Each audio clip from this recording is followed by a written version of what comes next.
So, over the last couple of days, lots of new stuff has been happening for Battlefield 5, both good and plenty of bad stuff as well.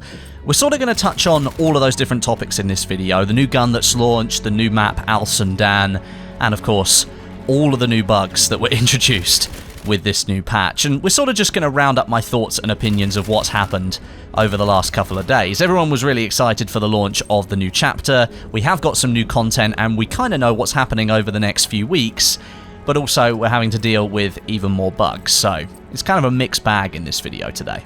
This video today is also a sponsored one. You're going to be seeing some gameplay in the background from my brand new gaming laptop that Acer sent me. They've stepped in and sponsored this video with their Predator Triton 500. They also sent me a Predator gaming mouse and a headset for good measure, which is really, really nice of them. The Triton 500, it comes with a Core i7 processor. It's got an RTX 2080 Max-Q graphics card in there and 16 gigabytes of RAM. So plenty of horsepower to run Battlefield 5, but what caught my eye with this laptop most is that it's fitted with a high refresh rate display. It's 144Hz at 1080p resolution. In the last couple of years, more and more gaming laptops have been including high refresh rate panels, but this is the first one that I've tried with 144Hz. The others have been 120. And so far, all of this gameplay in the background is from that laptop. I've been using it for over a week. I took it to EA Play with me as well and edited some of my videos on it. So far, I'm really, really impressed with how powerful this thing is. So if you want to find out more information about the Triton 500, there's a link at the top of the description. If you go and click that, it will take you to the product pages and you can look at a couple of different models. And I believe Acer is running a promo up until the end of June, where if you buy one of these laptops, you get a free Predator backpack to keep it safe on your travels. But yeah, let's dive into this video. Let's check out the new weapon, the new map, and talk about some of those absolutely hellish bugs in Battlefield 5. Okay, we'll start off with the S2200 MMG. Right off the bat, I've been having quite a lot of fun with this. It's distinctly different from the other MMGs in the game because you can't rely on a massive backup of ammunition before you have to reload. You are stuck with a 30-round box magazine, and with the lower rate of fire and the higher rate of fire options that you have with this weapon via specializations, that magazine does run out very, very quickly. So it is an MMG, which means you can put the bipod down and sit in one place and fire all those bullets, but you're going to run out of bullets quite quickly, and that means you have to think a little bit differently about how you need to play with this weapon. Now, whenever I play with MMGs in Battlefield 5, I don't like to spend any more than about 10 seconds in the same spot at any one time. You just become a massive target for enemy snipers or any players who are using semi-automatic rifles.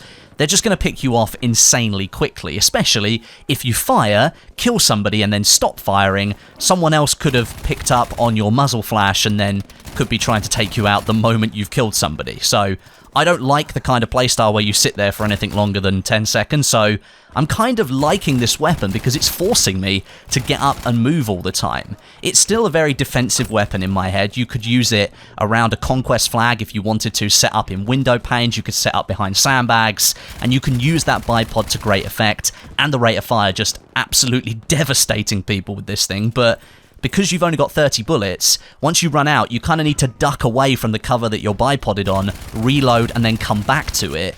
Or you need to reposition because you could have multiple enemies in front of you, but you haven't got that many bullets to take them out with. So, as I said, it definitely makes you think differently about playing with MMGs here. To me, the S2200 is kind of like a bipod-only FG42, or an FG42 where you can't aim down the sights. It's got insanely high rate of fire, which makes it very, very powerful in short bursts, but then you have to reload and reposition. You have to do that a lot with the FG42, so it's kind of like a brother to that weapon, I'd say, but of course it's an MMG, not an LMG.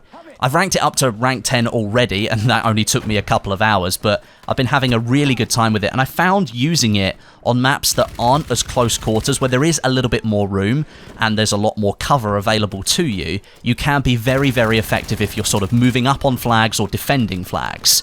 If you're out in the open, sort of in between flags, then you can become very vulnerable, because if you just prone down in the middle of a field, you do make yourself a fairly obvious target. So it comes with the same downfaults as a normal MMG, but you kind of have to play it like an LMG.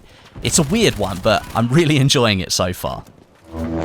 Moving on, of course, we've got the new Ålesund map that launched on Thursday. Unfortunately, we're not able to play it in its true glory, 64-man Conquest, or Breakthrough. It will be supporting Breakthrough as well, which is good news.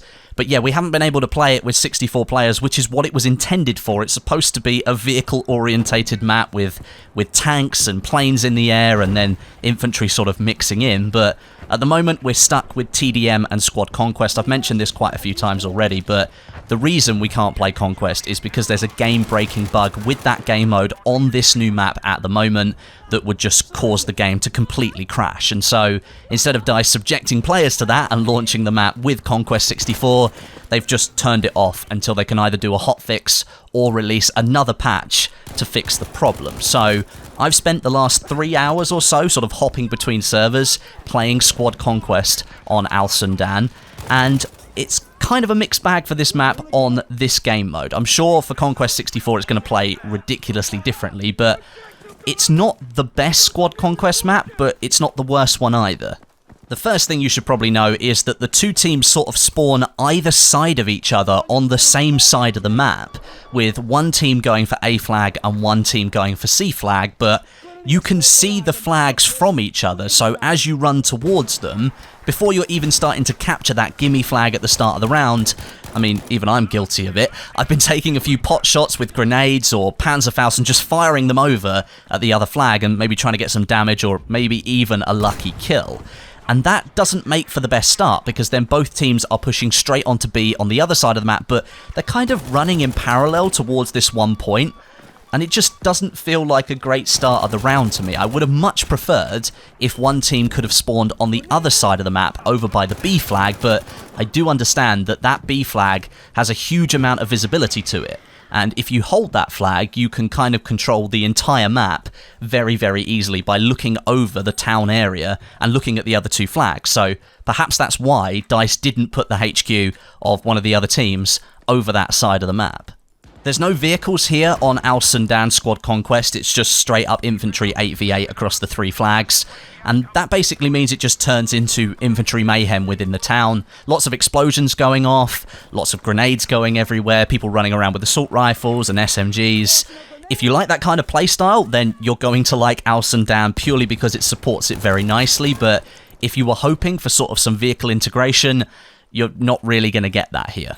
Like I said earlier, this isn't the worst Squad Conquest map, it's by no means the best either, it's kind of like a middle of the road, but one major issue that I have noticed is it's very easy for one of the two teams to get spawn capped. No one can get out of their HQ if you own the A and the C flag, and the team is split across both of those. You sort of form this line across the front of the two HQs.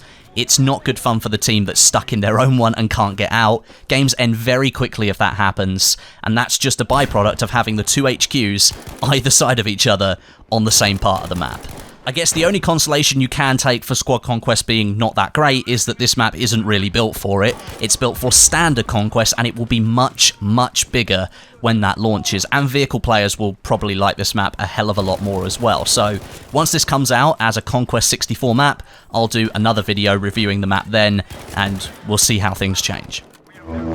And then, of course, it wouldn't be a Battlefield 5 video if we didn't have a bit of a chat about the bugs, now would it? I think this patch for Battlefield 5 has been the worst so far for introducing new bugs to the game and not fixing other bugs already present. The actual content that this patch has delivered, all the Chapter 4 stuff for sort of the next 4 to 6 weeks, is really, really good. Let's not take anything away from that side of things. But when it comes to just performance and stability, the areas of the game right now that really needed some attention, this patch really only made things worse rather than making them better. I think I'm going to go a little bit more in-depth in a video tomorrow about this topic, because I think it deserves a bit more airtime than just a slice of this video. But to summarise my feelings about how Battlefield 5 is being handled at the moment, I'm going to take some of my thoughts that I put out on Twitter the other day, because I actually think I articulated my thoughts very well, so I'm just going to put those in this video now. I fully understand that DICE is working really hard as a team, and they're trying to do their best to resolve the issues that are present in Battlefield 5, but for me, the amount of new bugs being introduced, that's just not acceptable, really. We're well beyond the point, I think, that players are going to tolerate that kind of scenario. Battlefield 5 is part of a AAA shooter franchise, and that comes with a certain quality expectation, and right now, this game is not even close to reaching that standard. The excitement and anticipation of new content arriving to the game, that's being killed every time a new patch comes out that just ends up breaking more than it fixes. I'm not a developer, I don't pretend to know how all of this works, but I think it's fairly obvious that we all know that making games is very difficult. But if we look at this situation from the outside, as all of us are, something is clearly very wrong at the moment, and I feel at this point in the game's life cycle, DICE can ill afford to continue this streak of bugs and issues that's plaguing the game. It shouldn't be plaguing the game at any point in its life cycle, but considering the poor reception to Battlefield 5 and the evidently lower player base or lower number of players that they do have for this game, they cannot afford to continue making mistake after mistake if they want to have a player base for this game. I'm going to continue calling out this poor standard that's being set at the moment, because I think it's really important to remind EA and DICE that this sort of situation frankly isn't good enough. As I've said, this is a AAA shooter game. That comes with a certain quality expectation. I play games to have fun, not to be frustrated. It's really hard currently to be excited about Battlefield 5 because most of the time when I'm playing, I'm just experiencing bugs, and that frustrates me. I don't want to be frustrated. I want to have fun. So yeah, that pretty much summarises the last few days of Battlefield 5. More bugs, but some good content in the background that's kind of being marred by the fact that there are lots of bugs that still need to be sorted. It's kind of a turbulent time for Battlefield 5, but then again, when hasn't it been for the last 8 months or so? But a big thank you for watching this video today, and a big thank you to Acer for sponsoring the video with their Predator Triton 500 gaming laptop. As I've said, if you want to check out that laptop, any more details, there's a link at the top of the description, and that will take you to their product pages. But until next time, my name is Westie, and I'll catch you guys in the next video.